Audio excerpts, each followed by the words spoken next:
Excellent. Keep those glutes tight, belly button sucked in. Great job.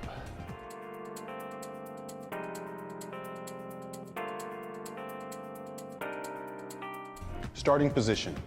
Feet staggered, toes pointed forward, glutes squeezed, belly button sucked in, chest out, shoulders back.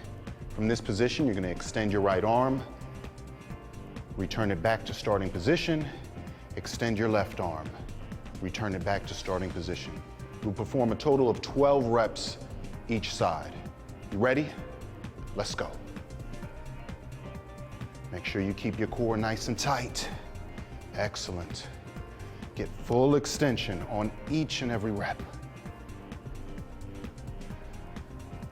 Excellent. Keep those glutes tight, belly button sucked in. Great job. Focus on maintaining proper position.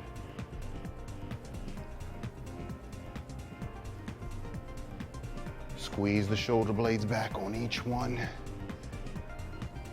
Great job.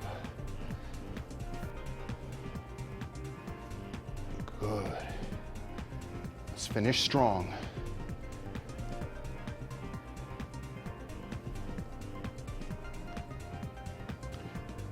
Excellent.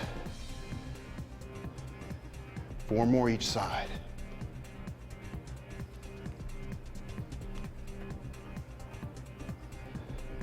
Make sure you get a full extension. Let's go. Focus on that form. And last one each side. Great job.